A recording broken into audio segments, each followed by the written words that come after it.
And sir ఇప్పుడు మీరు ఎన్నో ఉద్యమాలు చేశారు, కానీ మీరు తెలంగాణ ఉద్యమం చేయలేదు అని చెప్పేసి అంటారు. ఎవరన్నారు? మీరు పాల్గొనలేదు అని అంటే కేసీఆర్ తోటి పాల్గొన్నట. కొండ లక్ష్మణ్ బాబూజీ ఎంబడి నేను మొత్తం రాష్ట్రం అంతా తిరిగి తెలంగాణ కావాలని మాదొక సపరేట్ బృందమే పాటల బృందం. నేను రాసిన పాటలు వింటే అది కేసీఆర్ కానీ ఈ ధూమ్ధామ్ కానీ వీటన్నిటికంటే ముందు రాసి పాటలు పాడినా. బతుకమ్మ బతుకమ్మ ఉయ్యాలో బతకాలి నీవమ్మ ఉయ్యాలో, నువ్వు బతకకుంటే ఉయ్యాలో బతికే లేదమ్మ ఉయ్యాలని పాటలు రాశాను. అట్లాగే జై తెలంగాణ జై జై తెలంగాణ సాధించి తీరుతాము ప్రత్యేక తెలంగాణ, అరే జై తెలంగాణ జై జై తెలంగాణ. అట్లాగే మా సొత్తు దోచెటొల్లా మీ పొత్తు మాకు వద్దు, మా నెత్తికెక్కటొల్లు ఇక పక్కాకుంటే ముద్దు, కొట్లాట పంచాది లడాయినోది అన్నాదమ్ములో అందంగా ఇడిపోతే నీకు నాకు ముద్దు కలతలకుండవులే హద్దు అని పాట రాసిన. అంటే డబ్బా కొట్టుకోవాలన్నమాట. మరి గద్దర్ పాటలు బయటకు వచ్చినాయి. అవును, మీ పాటలు నేను దీన్ని మునిగి వాళ్ళు ఎంబడి అంటగాగలేదు. ఎందుకంటేనంటే నాకు నమ్మకం లేదు వీళ్ళందరూ చేస్తే ఎంత మోసం చేస్తారని. ఇప్పుడు జరిగిందా? మోసం జరిగింది. ఎన్ని కోట్ల లక్షల రూపాయలు మన నెత్తికి పెట్టిపోయారు మా అనుభవం. అప్పటికి నేను చెన్నారెడ్డి నుంచి నాకు తెలుసు ఈ ఆధిపత్య వర్గాలలోకి వెళ్ళి ప్రత్యేక తెలంగాణ ఉద్యమం చేస్తే వాళ్ళ కోసం ఇది. తెలంగాణ బహుజన సామాజిక వర్గాలకు సంబంధించినటువంటిది కాదు. కాబట్టి ఏందని అంటానంటే ఈ వర్గాలకు రావాలంటే వీళ్ళు నిజంగా చేయాలా, వీళ్ళు ఆ యొక్క దీనికి రావాలని ఉద్దేశించి అందులో నేను అప్పుడు పట్టించుకోలేదు. చేసిన పాడిన నా వంతుగా నేను బీసీ కులాల నాయకుడు, నిజంగా తెలంగాణకు ఉద్యమాన్ని నడిపించినటువంటి కొండా లక్ష్మణ్ బాబూజీతో చేసిన, సదాలక్ష్మితో చేసిన. గద్దర్ని కలవలేదా? గద్దర్ కూడా గాయకుడే కదా, ప్రజా గాయకుడే కదా. గద్దర్కు నేను పాటలు డాన్సులు నేర్పించిన వ్యక్తిని మా 5 ఏళ్ళు గద్దర్కి. మరి జననాట్య మండలికి గురువుని నేను. అంటే ఆయనకున్న పాటలు కాదు, వాళ్ళ ఇన్స్టిట్యూషన్కి జననాట్య మండలికి సంబంధించినటువంటి డాన్సులు ఇప్పుడు చెప్పిన కదా, లాల్ లాల్ సలాం పాట రాసిపడి అవన్నీ జననాట్య మండలికి. అట్లాగే వంగపండు ప్రసాద్కు మా కంపెనీకి జీతాలు పెరిగినాయి, మా కంపెనీకి జీతాలు పెరిగినాయి, అరే విన్నావా కన్నావా కన్నావా ఇన్నావా ఓ భామా లక్ష్మి నా ప్రేమ లక్ష్మి. ఇలాంటి పాటలకు అన్ని డ్యాన్సులు కూర్చున్నాను. రగల్దండ బ్యాలని స్వయంగా డైరెక్షన్ చేసిన పాటలు రాసిన. అడవి తల్లికి దండాలో ఈ పాట. అట్లాగే తర్వాత మన ఏది పట్నంలో పుట్టిన పట్టు పట్ట దీన్ని కట్టుకొని ఇట్లాగా అనేక పాటలు రాసిన జననాట్య మండలికి నేర్పించాను. నాకు అంబేద్కరిజం అంటే ఇష్టం కాబట్టి వాళ్ళు నాకు పొత్తు కుదురుతులే కాబట్టి నమస్కారం పెట్టాను, అంతేగాని నాకు వాళ్ళతో వైరుధ్యం ఏం లేదు. అయితే గద్దర్తో మీరు కలిసి ప్రయాణం చేసాం, కలిసి ప్రోగ్రామ్స్ ఇచ్చాం మొత్తం. ఇప్పుడు నా సినిమాకు నేను ఒక సినిమా చేస్తుంటే దానికి అందుకో దండాలు బాబా అంబేద్కర్ పాట, ఆయన లాస్ట్ పాడిన పాట నా దగ్గరే ఉంది, మన సినిమాలో పెట్టబోతాం. ఓకే. అండ్ ఇప్పుడు మీరు ఈ మధ్య మనకు బాగా వినిపిస్తుంది, ఎలక్షన్స్ కి ముందు బాగా వినిపించింది ఏంటంటే రాజ్యాంగాన్ని మారుస్తారు అని చెప్పేసి ఒకటి బాగా వైరల్ అయ్యింది. అవును, అది పాసిబుల్ అయ్యే అవకాశం ఉందంటారా? అమ్మా, రాజు తలుసుకుంటే దెబ్బలకు కొద్దు ఉండదు. ఈ రాజు అనేవాడు ఎవడు అనే దాన్ని బట్టి ఉంటుంది. ఇప్పుడు రాజీవ్ గాంధీ వాళ్ళ కొడుకు రాహుల్ గాంధీ ఆయన ఏమన్నాడు, ఆ రాజ్యాంగాన్ని పట్టుకొని నోరే బాబు మీరు కనుక దీన్ని రక్షించుకోలేనుకో ఖతమైపోతాడని చెప్తుంటే నమ్మిరు, ఆయనకు ఎక్కువ సీట్లు కట్టబెట్టారు. దానికి వ్యతిరేకంగా ఎవరైతే మేము రాజ్యాంగాన్ని మారుస్తామని అప్పుడప్పుడు చెప్పిపించారో వాళ్ళకు చెక్ పెట్టారు. ఇప్పుడు అయినా కూడా వాళ్ళ బుర్రలలో ఉంది ఈ రాజ్యాంగం ఇందిరాబాయ్ బాబాసాహెబ్ అంబేద్కర్ అదనొక మాలమాదిగోడు, వీడు రాజ్యాంగం రాస్తే మేము పాటించడం ఎందుకు, మాకు మనో రాజ్యాంగమే కావాలనే దృక్పథంతో ఉన్నారు. కానీ ఈ జనం చైతన్యవంతులైనటువంటి జనం సిగ్గు శరము సీము నక్తరము ఉంటే గనక దాన్ని కాపాడుకోవాలంటే ఏంటంటే వీళ్ళు తొత్తులుగా చెంచాలుగా ఉండకుండా చైతన్యవంతులు ఆత్మగౌరవం ఉన్నటువంటి జనంగా ఈ దళిత వర్గాలు ఎస్సీ ఎస్టీ బీసీలు వీళ్ళు చైతన్యవంతులు వాళ్ళు. రాజ్యాంగాన్ని మారుస్తారా అంటేనంటే ఇప్పుడు వాళ్ళకు 450 సీట్లు అడిగిన కదా మన మోడీ. 400 ఆ, అబ్కి బార్ 400 బార్. అబ్కే బార్ 400 బార్ అని 420 అడగలేదు, నయమైంది. ఆయన ఆ 400 అడిగినందుకు వీళ్ళు 200 ఇచ్చారు. కాబట్టి ఏంటంటే ఇప్పుడు అది కొంచెము అబయన్స్ లో ఉంది.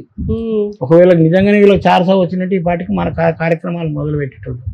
అందుకే నేను ఈ యొక్క టీవీ సందర్భంగా మన యొక్క బహుజన మిత్రులకు అందరు రిక్వెస్ట్ ఏంటంటే, మీరు జాగరూకులై ఉండండి, లేకపోతే ఏదో ఒక రోజు మీ పంతం అయిపోతే మళ్ళీ మూతికి ముంత ముడ్డి కాకు వస్తుంది, మళ్ళీ మొదటికి వస్తాను.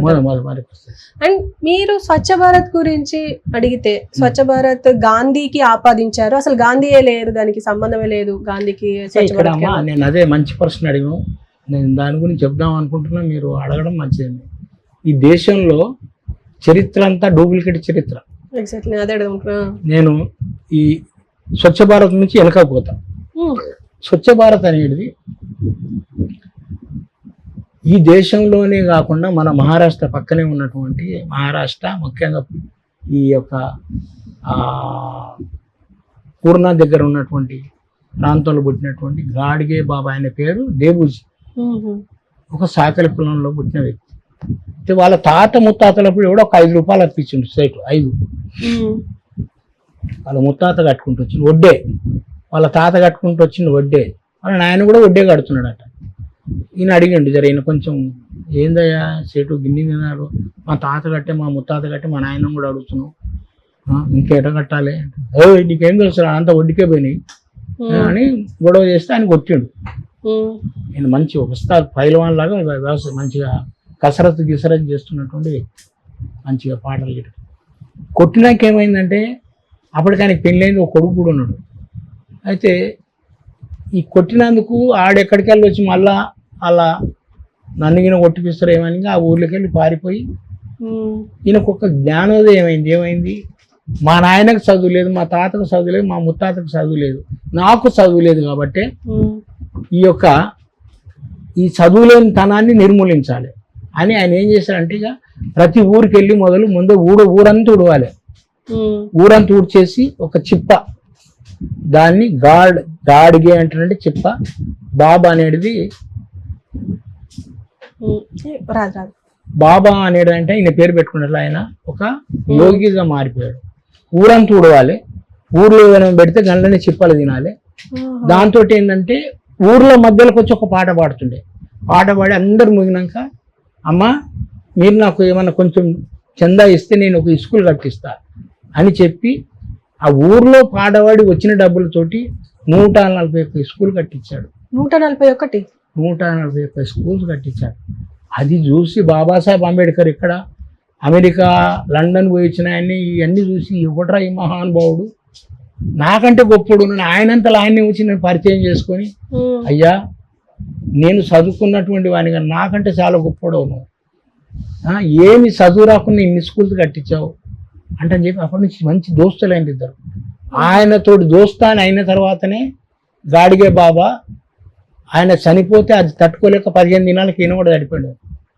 అంత గొప్ప స్నేహం అన్నమాట. అట్లా ఆయన పేరు దేబూజీ.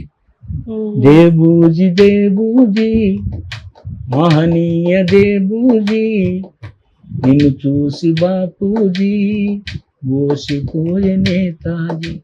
గాంధీ కొత్తగా ఈ యొక్క కాంగ్రెస్ పార్టీ నాయకత్వం వహించి ఆయన అందరినీ ప్రచారం చేయడానికి పూర్ణకు వస్తున్నాడు.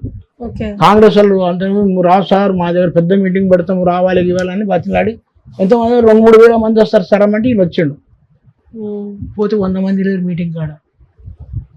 ఏందయ్యా ఏం కథ ఇది, నన్ను పిలిచి ఇంత తక్కువ మంది అట్టాను సార్, బాబుగా నన్ను క్షమించాలి, ఇవాళ మాకు తెలియదు ఆ గాడిగే బాబా అంటుంది బర్త్డే, అందుకే అంత అటు పోయిర్రు. గాడిగే బాబా వాడేవాడు, వాడు అంటానంటే ఉన్నాడు సార్ అని పిలుస్తారండి అంట. పిలుచుకుని అంటే గాడిగే బాబా వచ్చింది, వచ్చి ఇక్కడ కూర్చున్నాడు.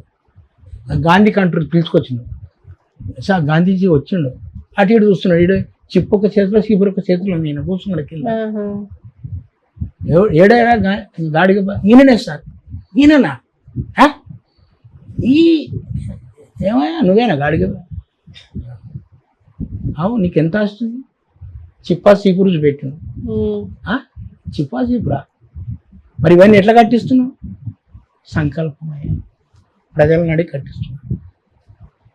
అట్లా ఆయన దెబ్బకు ఈయన బుర్ర తిరిగిపోయి ఇక అదున ఒకటి చీపురు బట్టే ఇంత చేంజ్ చేస్తున్నాను. నేను తేలేదు అనుకో, నా ఇజ్జత్ పోతేనే అప్పుడు అర్జున సేవ జర పైకాలు అడిగినట్టు చేయడం.